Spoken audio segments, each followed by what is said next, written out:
அடிப்படை கடமைகள் fundamental duties. ஒரு இந்திய குடிமகன் வந்து ஒரு நாட்டுக்கு ஒரு அரசுக்கு என்ன மாதிரி கடமைகள் வந்து ஆற்றணும், அவனோட கடமைகள் என்ன அவனுக்கு புரிய வைக்கிறதுக்காக அரசியலமைப்பு அவன் எதெல்லாம் செய்யணும்னு சொல்லி அவனுக்கு சொல்லியிருக்காங்க அப்படிங்கிற விஷயத்தை தான் நம்ம இந்த செஷன்ல பார்க்க போறோம். ஸோ எந்த ஒரு செஷனுமே ஆரம்பிக்கும் போது நான் என்ன சொல்லியிருக்கேன், முதல்ல அது எந்த பார்ட்டு என்னென்ன ஆர்டிகல்ஸ் அதுக்குள்ள இருக்குங்கிறத மெயின் விஷயம். இது வந்து பாத்தீங்கன்னா பகுதி 4A அப்படிங்கிற பகுதி தான் இருக்கு. விதி 51A ஒரே ஒரு ஆர்டிகல். பகுதி வந்து பாத்தீங்கன்னா 4A அப்படின்னு இருக்கு. சரிங்களா? ஸோ அந்த விதி 51A. அப்ப ஆர்டிகல் வந்து ஃபண்டமெண்டல் டியூட்டி என்னன்னு கேட்டா 51ன்னு கேட்கலாம், 51Aன்னு கேட்கலாம். So 4A 51A. ஸோ ரெண்டுமே ஏ வரதுனால உங்களுக்கு கன்ஃபியூஷன் ஆகிறதுக்கு வாய்ப்பு இல்லை. தெளிவா பாத்துங்க. இது வந்து பாத்தீங்கன்னா 42வது கான்ஸ்டிடியூஷனல் அமெண்ட்மெண்ட் ஆக்ட் 1976. சார் ஏதாவது சட்டம் கொண்டு வரும்போது திருத்தம் செஞ்சாதானே அரசியலமைப்பு திருத்த சட்டம் கொண்டு வருவாங்க. இது என்ன ஆரம்பிக்கும் போதே கொண்டு வராங்க அப்படின்னா, ஒரிஜினலா அரசியலமைப்பு உருவாக்கப்பட்ட பொழுது இந்த அடிப்படை கடமைகள்னு ஒண்ணு இந்திய அரசியலமைப்பிலே கிடையாது. அதை வந்து 1976ல இந்த 42வது திருத்த சட்டம் மூலமா தான் வந்து சேர்க்கிறாங்க. ஏற்கனவே 42வது திருத்த சட்டம்ல என்ன சொல்லியிருக்கேன், அது ஒரு மினி கான்ஸ்டிடியூஷன் அப்படின்னு சொல்லிட்டு பிரியாம்பிள் கிளாஸஸ்ல பார்த்தோம், டிபிஎஸ்பி கிளாஸஸ்ல பார்த்தோம். திரும்பி சொல்றேன், அதனாலதான் பாருங்க இதுல வந்து ஒரு தனி ஒரு சாப்டரே சேர்த்திருக்காங்க. அதனால தான் 42வது திருத்த சட்டம் என்னது, ஒரு மினி கான்ஸ்டிடியூஷன், அது ஒரு சின்ன அரசியலமைப்புன்னு சொல்றோம். அதுல வந்து ஆட் பண்ணிருக்காங்க. எந்த நாட்டுல இருந்து பெறப்பட்டது அப்படின்னா ரஷ்யா. சார் மத்த எந்த நாட்டிலுமே வந்து அடிப்படை கடமைகள்னு ஒண்ணு இல்லையா அப்படின்னு கேட்டா, எக்ஸ்பிளிசிட்டா வெளி தோற்றமா பார்க்கும்போது கண்டிப்பா அதுக்குன்னு ஒரு தனி பார்ட்டா எந்த ஒரு நாட்டிலுமே இல்ல. ரஷ்யா தவிர ஒரு நாடுன்னு ஒண்ணு இந்த மாதிரி அடிப்படை கடமைகள்னு ஒண்ணு வச்சிருக்காங்க அப்படின்னா ஜப்பான் நாட்டுல மட்டும்தான் இருக்கு. ஒரு நாட்டோட மக்களுக்கு அடிப்படை கடமைகள்னு ஒண்ணு இருக்கு அப்படிங்கிறத ஜப்பான் வந்து அதை ஒரு சட்டமாவே தனியாவே வச்சிருந்திருக்காங்க. அதை தாண்டி நம்ம இதை வந்து எங்கேருந்து இன்ஸ்பிரேஷனா எடுக்கிறோம் அப்படின்னா ரஷ்யால இருந்து எடுக்கிறோம். மற்றபடி நம்ம அரசியலமைப்பு பெறப்பட்ட நாடுகளான அமெரிக்கா, ஆஸ்திரேலியா, கனடா, அயர்லாந்து போன்ற எந்த நாடுகளும் அடிப்படை கடமைகள்னு ஒண்ணு அரசியல் அமைப்புல தனியா இல்ல. அவங்க வந்து பார்த்தா அரசியல் நெறிமுறை கருத்துக்கள்னு டிபிஎஸ்பி அந்த மாதிரி வச்சிருக்காங்களே ஒழிய அடிப்படை கடமைகள்னு ஒண்ணு கிடையவே கிடையாது. ரஷ்யாட்டேருந்து நம்ம இன்ஸ்பயர் பண்ணி எடுத்துதான் என்ன பண்ணிருக்கோம் அப்படின்னா தனியா வச்சிருக்கோம். சரிங்களா? ரைட்டு. இதை உருவாக்குறதுக்கு ஸ்வரன் சிங் கமிட்டி அப்படின்னு சொல்லிட்டு 1976ல வந்து காங்கிரஸ் கவர்மெண்ட் வந்து பண்றாங்க. சரிங்களா? 1975ல அப்பாயின்ட் பண்றாங்க. அந்த ஸ்வரன் சிங் கமிட்டி 1976ல அவங்க அறிக்கையை வந்து கொடுக்குறாங்க. என்னது அப்ப ஸ்வரன் சிங் கமிட்டி எது சம்பந்தப்பட்ட அறிக்கை அப்படின்னு கேட்டா அடிப்படை கடமைகள் சம்பந்தப்பட்ட அறிக்கை தான் இந்த ஸ்வரன் சிங் கமிட்டி. அப்புறம் என்ன பண்றாங்க, ஃபர்ஸ்ட் எடுத்தோன்னே 86th கான்ஸ்டிடியூஷன் அமெண்ட்மெண்ட் ஆக்ட் 2002ல என்ன பண்றாங்க அப்படின்னா 51AK அப்படின்னு சொல்லிட்டு 11வது கடமையா வந்து ஒன்னு ஆட் பண்றாங்க. அப்ப மொத்தமா எத்தனை அப்படின்னா உருவாகும் பொழுது ஃபர்ஸ்ட் 42வது திருத்த சட்டம் 1976ல உருவாகும் போது எத்தனை இருக்கு அப்படின்னா 10 டியூட்டிஸ். அப்ப 10 இருக்கு. சரிங்களா? அப்ப 11வது என்ன பண்ணியிருக்காங்க அப்படின்னு சொன்னா 6 முதல் 14 வயதுக்கு உட்பட்ட குழந்தைகளுக்கு கல்வி வழங்குவது ஒரு பெற்றோரோட கடமை அப்படின்னு சொல்றாங்க. ஸோ 10ஓட 1 11 சேர்ந்தா என்ன பண்றாங்க, மொத்தம் 11 கடமைகள் இருக்காங்க. அப்ப டோட்டலா 11 டியூட்டிஸ், 11 கடமைகள். ஒரு குடிமகனுக்கு எத்தனை அடிப்படை கடமைகள் இருக்குன்னு கேட்டா 11 நீங்க ஆன்சர் பண்ணணும். சரிங்களா? இந்த வெர்மா கமிட்டி 1999 என்ன மென்ஷன் பண்றா அப்படின்னு சொன்னா ஃபண்டமெண்டல் டியூட்டிஸை இம்ப்ளிமெண்ட் பண்றதுக்காக அமைக்கப்பட்ட இல்ல ஃபண்டமெண்டல் டியூட்டிஸ் எப்படிலாம் இம்ப்ளிமெண்ட் ஆயிருக்கு committees on the fundamental rights அப்படின்னா இது வந்து வெர்மா கமிட்டி 1999. இப்போ இந்த 11 அடிப்படை கடமைகள் என்ன, அது வந்து எப்படிலாம் இம்ப்ளிமெண்ட் பண்ணலாம், நம்ம என்னென்னலாம் பண்ணிட்டு இருக்கோம் அப்படிங்கிற விஷயத்தை தான் நம்ம அடுத்த ஸ்லைட்ல பார்க்க போறோம்.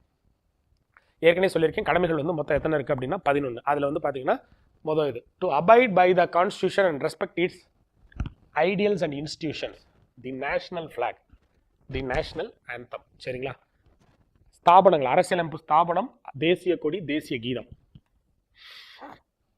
தேசிய கொடி, தேசிய கீதம் அப்போ வந்து அரசியல் நிர்ணய சபையால் ஏற்றுக்கொள்ளப்பட்ட நாள் அப்படின்னு சொல்லிட்டு நம்ம வந்து கான்ஸ்டிடியூஷன் அசெம்பிளி செகண்ட் வீடியோல பார்க்கும்போதே ஒன்று பார்த்துருக்கோம். அரசியலமைப்பு சபை எப்போ ஏற்பட்டுச்சு. அதே மாதிரி பார்த்தீங்கன்னா ஐடியால்ஸ் அண்ட் இன்ஸ்டிடியூஷன். என்ன சார் இன்ஸ்டிடியூஷன் அப்படின்னா பார்லிமெண்ட்டுங்கிறது ஒரு இன்ஸ்டிடியூஷன், எக்ஸிக்யூட்டிவ்ங்கிறது ஒரு இன்ஸ்டிடியூஷன், ஜுடிஷியரி நீதித்துறை அப்படிங்கிறது ஒரு இன்ஸ்டிடியூஷன். அது எல்லாத்தையும் நம்ம மதித்து நடக்கணும் அப்படின்னு சொல்றதா என்னது இவங்க சொல்ற ரெஸ்பெக்டட் ஐடியல்ஸ் அண்ட் இன்ஸ்டிடியூஷன். தேசிய கொடியை மதிக்க வேண்டும், தேசிய கீதத்தை மதிக்க வேண்டும். சரிங்க சார், தேசிய கொடியை மதிக்கல இப்ப அப்படின்னா என்ன பண்ணுவாங்க, இதோட அடிப்படை கடமை தானே, நான் செய்யலன்னா என்ன ஜெயில போட்டுருவாங்க அப்படின்னா இந்த அடிப்படை கடமைகளை நீ செய்யலன்னு நம்மள ஜெயில போட மாட்டாங்க. அதுக்குன்னே prevention of national honour act அப்படின்னு சொல்லிட்டு 1971ல ஒரு சட்டம் போட்டிருக்காங்க. சரிங்களா? பிரிவென்ஷன் ஆஃப் இன்சல்ட்ஸ் டு ஒரு சட்டம் வந்து போட்டிருக்காங்க. என்ன அப்படின்னு சொன்னோம்னா ஒரு தேசிய சின்னங்கள் எதெல்லாம் நீங்க அவமானப்படுத்துறீங்க, கோவம் வருது, நீங்க இந்திய கொடியை எரிக்கிறீங்க, திடீர்னு போயிட்டு ஒரு இந்திய கொடி கம்பம் இருக்கிற சாய்க்கிறீங்க அப்படின்னா அது வந்து சட்டப்படி தப்பு. இந்த மூலமா பயன்படுத்துவாங்க. நான் ஏற்கனவே அடிப்படை கடமைகள் அடிப்படை உரிமைகளும் டிபிஎஸ்பி நடத்தும் போது ஒன்று சொல்லியிருக்கேன். அடிப்படை உரிமைகள் உங்களுக்கு பாதிக்கப்பட்டா நீங்க நேராக கோர்ட்டுக்கு போகலாம். டிபிஎஸ்பி உங்களால் ஒரு அரசு செய்ய முடியல, நேராக கோர்ட்ல போய் உங்களால கேட்க முடியாதுன்னு. அதே மாதிரி தான் ஃபண்டமெண்டல் டியூட்டிஸ், இட் இஸ் நான் ஜஸ்டிசையபிள்.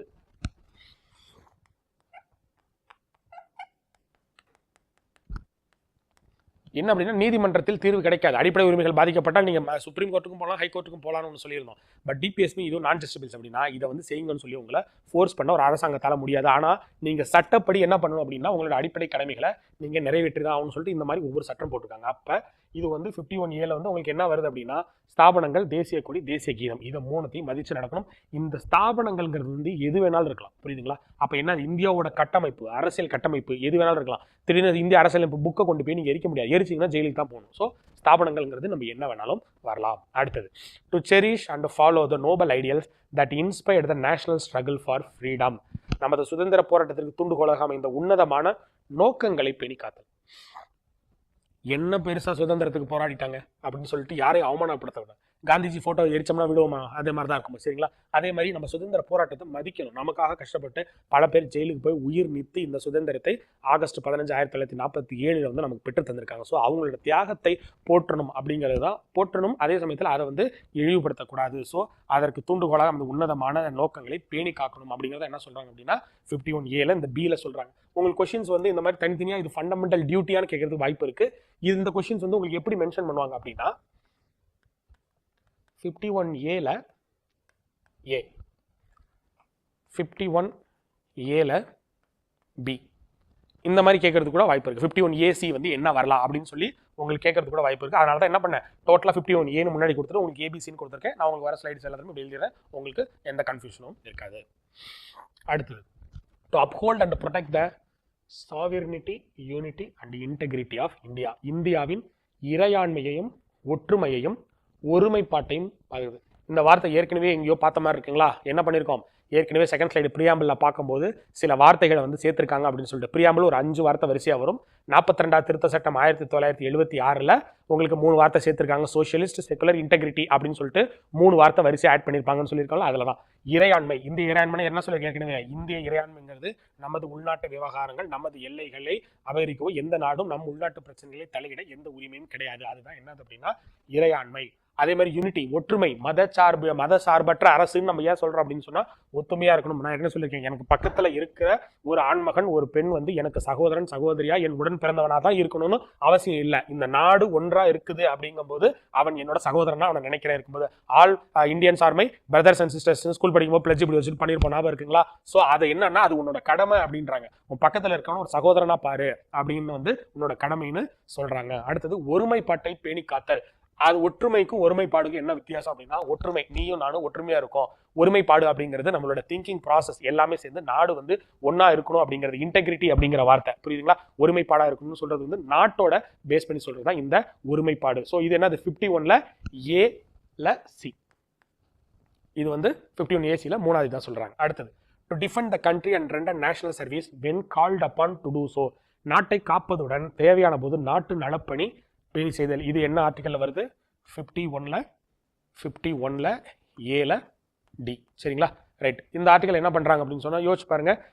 நேஷனல் சர்வீஸ் எப்பனாலும் இந்தியா சீனா போர் வந்துருது, இந்தியா பாகிஸ்தான் போர் வந்துருது, இல்ல இந்திய எல்லைக்கு ஏதோ ஒரு ஆபத்து வருது, உடனே நம்ம கையில துப்பாக்கி கொடுத்து நீங்க உடனே பார்டருக்கு வந்து போங்க அப்படின்னு ஒரு நாடு வந்து உங்களுக்கு கம்பல் பண்ண முடியும். அதனால தான் என்ன சொல்றாங்க, நான் ஜஸ்டிசைபிள் அப்படின்னா இதை நீங்க செய்யுங்கன்னு சொல்லி ஒரு அரசாங்கம் வந்து உங்களால வந்து உங்களை ஃபோர்ஸ் பண்ண முடியாது. ஆனா உங்க நாட்டுக்கு ஏதாவது ஒரு ஆபத்து வந்துச்சு அப்படின்னா அந்த நாடு உங்கள்கிட்ட இந்த பணியை எதிர்பார்க்குது அப்படின்னா இதை கடமையா செய்யுங்க.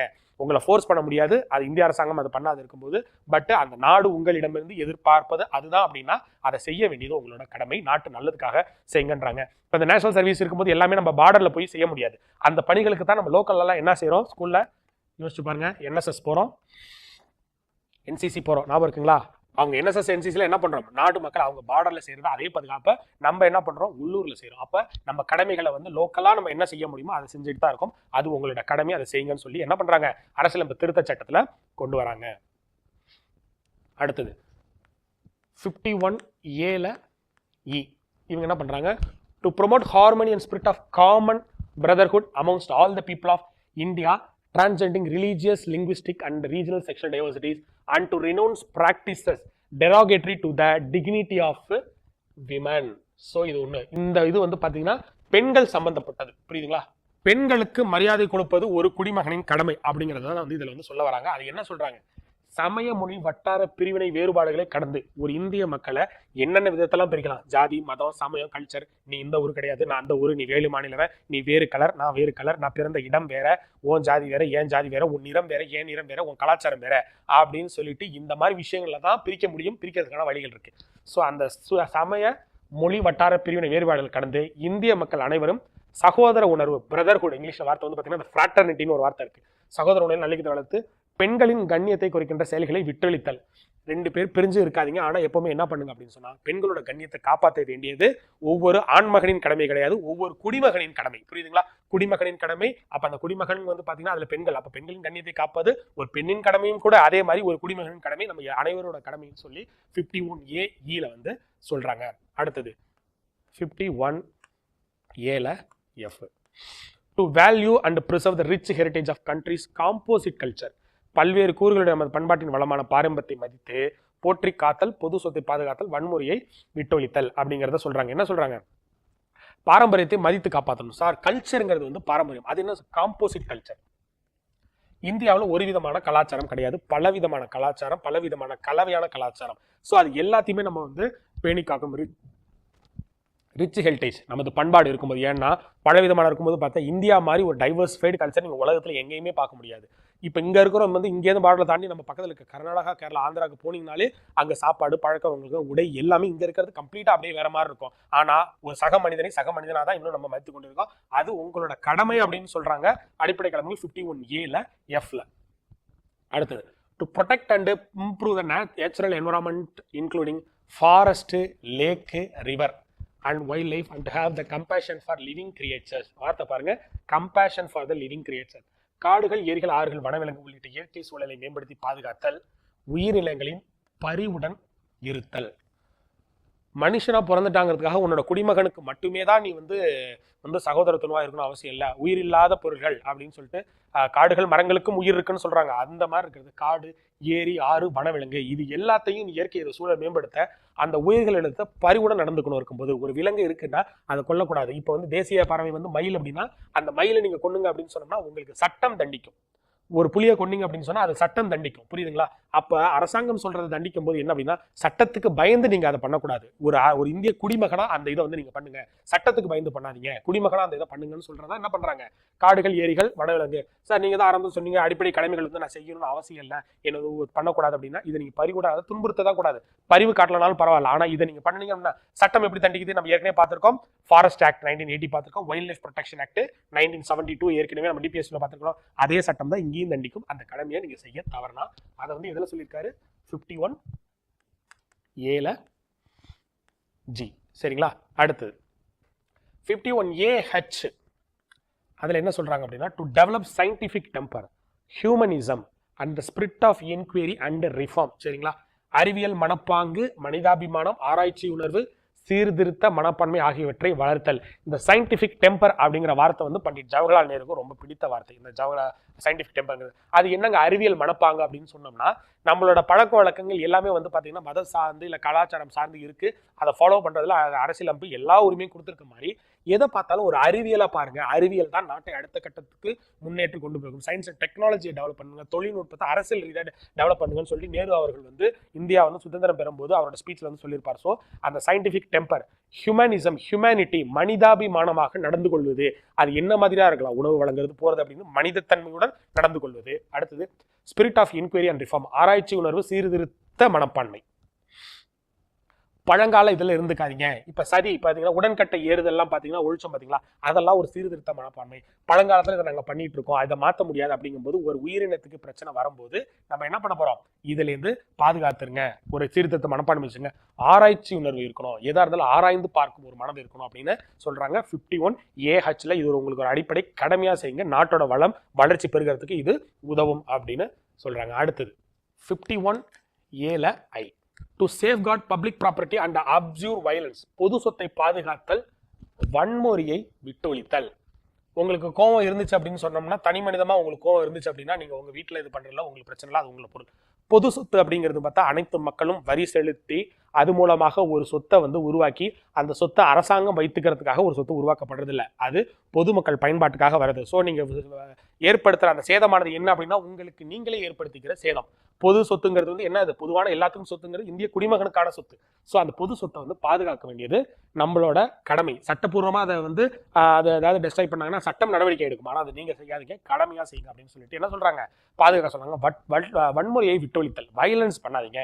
காந்தி வந்து பாத்தீங்க அப்படின்னா அஹிம்சை வழியில் இருக்கிறது என்ன சொல்றாரு, நல்ல விஷயங்கள்னு சொல்றாரு. அதனால வந்து வன்முறையை விட்டொழிங்க அப்படிங்கிறாங்க. அடுத்தது 51ல AJ, to strive towards excellence in all spheres of individual and collective activity so that the constant nationally rises to the high levels of endeavor and achievement. சாதனைகளை படைக்கவும் தனிமனித மற்றும் கூட்டு முயற்சிகள் அனைத்திலும் திறமையை வளர்க்க பாடுபடுதல். இங்கேயும் பாருங்க, தனி மனுஷன் நீ தனியா பண்ணுங்கிறது எங்கேயுமே சொல்லலை. எங்கேயுமே பார்த்தா நீ தனியா பண்ணுன்னே சொல்லவே இல்லை. சாதனைகள் படைக்க தனி மனித மற்றும் கூட்டு முயற்சிகள் இருக்கும்போது நீ தனியா ஒரு முயற்சி பண்ணு, கூட்டு முயற்சி பண்ணுங்க. அனைத்துமே என்னவா இருக்கணும் அப்படின்னு சொன்னோம்னா திறமையை வளர்க்க பாடுபடுதல் தான் இருக்கும். இந்தியாவை வளர்க்க உன் தனிமையை வளர்க்கறதா பாடுபடுமே ஒழிய இருக்கும்போது உன்னோட டேலண்ட்டை வளர்த்துக்கங்க. தனி மனித கூட்டு முயற்சிகள் இப்ப நல்லா படி அப்படின்னு நம்ம வீட்டுல சொல்றதுக்கும், நல்லா படிச்சு நல்லா இருக்கும்போது இந்த நாட்டுக்கு ஏதாவது நீ நல்லது செய்ய அப்படின்னு சொல்றதுக்கும் இதுதான் ரெண்டாவது விஷயம். நல்லா படிங்கப்பா, இங்க இருந்து இருக்கும்போது உங்களுக்கு ஒன்றும் இல்லாத இந்த கிராம மக்களுக்கு ஏதாவது ஒரு நல்லது செய்யுங்க அப்படிங்கிறது. அறிவை வளர்த்து உனக்கு மட்டுமே செய்வது வந்து உங்களுக்கான தனி மனித வளர்ச்சி. ஆனால் அதே அறிவை வளர்த்து நாட்டுக்கு நீங்கள் என்ன செய்கிறீர்கள் என்பதான் தனி மனித அந்த என்ன சொல்ற நாட்டுக்கு செய்யற கடமையை தான் இந்த இடத்துல சொல்றாங்க. 51A ஜேல சொல்றாங்க. 51A K, to provide opportunities for education to his child or what between the age of 6 and 14 years. இதை தான் ஏற்கனவே சொல்லியிருக்கேன். ஃபர்ஸ்ட் 42 சட்ட திருத்தம் 1976 வரும்போது 10 தான் இருந்துச்சு முதல் முறை அடிப்படை கடமை. ஒன்று கடைசியா சேர்த்திருக்காங்க 11 சொன்னேன். 86 2022 16 வயதிற்கு உட்பட்ட குழந்தைகளுக்கு கல்வி வழங்குவது. சரிங்களா? அப்ப அடிப்படை கல்விங்கிறது அடிப்படை உரிமையா இருக்கு. டிபிஎஸ்பியில வந்து சிறந்த கல்வியை கொடுக்கறது வந்து அரசோட கோட்பாடுன்னு ஒன்று இருக்கு. அப்ப என்னன்னா இது வந்து உன்னோட குழந்தை, அதை டு ஹிஸ் வார்டுன்னு போட்டிருக்கான் பாருங்களேன். இந்த இடத்துல வார்த்தை வந்து to his ward or child அப்படின்னா என்ன அப்படின்னா அரசாங்கத்துக்கு சொல்லல, தனி மனிதனுக்கு சொல்லுது. உன் குழந்தைக்கு 14 வயசு வரைக்கும் நீ தயவு செய்து வந்து என்ன பண்ற 6ல இருந்து 14 வயசுக்குள்ள கல்வியை கொடுத்தாரு, மிச்சதை வந்து அரசாங்கம் பார்த்துக்கும் அப்படிங்கறத சொல்றது. இது வந்து உன் ஆப்ளிகேஷன் என்ன சொல்றது, இதை நீ கடமையா செய்ய அப்படிங்கறது வந்து சொல்றதா 51A வந்து சொல்றாங்க. சரிங்களா? இப்ப ஃபண்டமெண்டல் டியூட்டிஸ் வந்து ஏற்கனவே பார்த்தாச்சு. இதுல என்ன பிரச்சனைகள் இருக்கு ஃபண்டமெண்டல் டியூட்டிஸ் அப்படிங்கிறத நம்ம பார்க்க போறோம். சரிங்களா? இது வந்து என்ன அப்படின்னா உங்களை வந்து ஃபோர்ஸ் பண்ண முடியாது. புரியுதுங்களா? இட் இஸ் நான் ஜஸ்டிசைபிள் அப்படின்னா என்ன, கோர்ட்டுக்கு போய் உங்களை வந்து உங்களை வந்து இதுல இருந்து பண்ண முடியல அப்படின்னு சொல்லி உங்களுக்கு பண்ண முடியாது. நான் ஜஸ்டிசைபிள், அடிப்படை உரிமைகளுக்கு மட்டும்தான் உங்களால கோர்ட்டுக்கு போய் உங்க உரிமைகளை வாங்கிக்க முடியும், இதுல வந்து பண்ண முடியாது. சரிங்களா? ரைட். அடுத்து வந்து இது வந்து ஒரு மாரல் கோடு மாதிரி இருக்கு. இது வந்து பாத்தீங்கன்னா மக்களை வந்து செய்யுங்கன்னு சொல்லிட்டு மாரலா இருக்கே ஒளி, இது வந்து இன்டகிரேஷன் நம்ம பாரம்பரியம் செய்யறது வந்து திணிக்கிற மாதிரி இருக்குன்னு சொல்லிட்டு நிறைய விஷயங்கள் வந்திருக்கு. அதே மாதிரி முக்கியமான விஷயம், எது அடிப்படை கடமைகள் இல்லைன்னு ஒரு கேள்வி கேட்கும்போது என்ன அப்படின்னா டாக்ஸ், வரி கட்டுறது இருக்கு பாத்தீங்களா, வரி கட்டுறது அடிப்படை கடமைகள் இல்ல. ஸ்வரன் சிங் கமிட்டி என்ன பண்ணியிருந்திருக்காங்க, ரெக்கமெண்டேஷன்ஸ் எல்லாம் கொடுக்கும்போது என்ன பண்ணியிருந்திருக்காங்க, இந்த அடிப்படை கடமைகளை வந்து நீங்க செய்யல அப்படின்னா உங்களை வந்து ஜெயில போடுறதுக்கு பவர் இருக்குன்னு சொல்லி ஒண்ணு பண்ணுங்க அப்படின்னு இருக்காங்க. வரி கட்டுவது ஒரு அடிப்படை கடமைன்னு சொல்லுங்க அப்படின்னு இருக்காங்க. ஆனா அரசாங்கம், அதாவது வந்து காங்கிரஸ் அரசாங்கம் வந்து ஏத்துக்கல. இது சட்டப்பூர்வமா பல பிரச்சனைகள் வரும், அதனால அது வேணான்ட்டாங்க. சோ வந்து ஃபண்டமெண்டல் டியூட்டி வந்து எது கிடையாது அப்படின்னா டாக்ஸ். புரியுதுங்களா? Payment of tax, payment of tax not a fundamental duty. தமிழ்ல சொல்லணும்னா வரி செலுத்துவது அடிப்படை கடமை இல்லை. அப்ப வரி செலுத்தல அப்படின்னு சொன்னா ஜெயிலுக்கு போறாங்க சார், அது எப்படி சார்னா அது சட்டக்கடமை. ஒரு குறிப்பிட்ட வருமானத்துக்கு மேல வந்து நீங்க சம்பாதிச்சீங்க அப்படின்னு சொன்னோம்னா அரசு அதற்கு உங்க ஹெல்ப் பண்றாங்க அப்படின்னா வரி செலுத்துவது உங்களோட சட்டக்கடமை. அப்ப இந்த கேள்வி வந்து என்ன கேட்டோம்னா ஒரு 4 கொடுத்துட்டு இதுல எது அடிப்படை கடமைகள் இல்லைன்னு கேட்டோம் அப்படின்னா உங்களுக்கு இதுதான் வரதுக்கு வாய்ப்பு இருக்கு, வரி செலுத்துவது அடிப்படை கடமைகள் இல்லை. ஸோ பார்ட் 4ல இந்த இதுல வந்து அடிப்படை கடமைகள் என்னங்கிறத வரிசையா பார்த்திருக்கோம். இதுல இருந்து ஒரு கேள்வி வருவதற்கும் நோட்ஸ்லாம் வந்து கிளியரா எடுத்துங்க. கண்டிப்பா இதுல இருந்து வர கேள்விகள் உங்களால கண்டிப்பாக போட முடியும். சரிங்களா? தேங்க்யூ.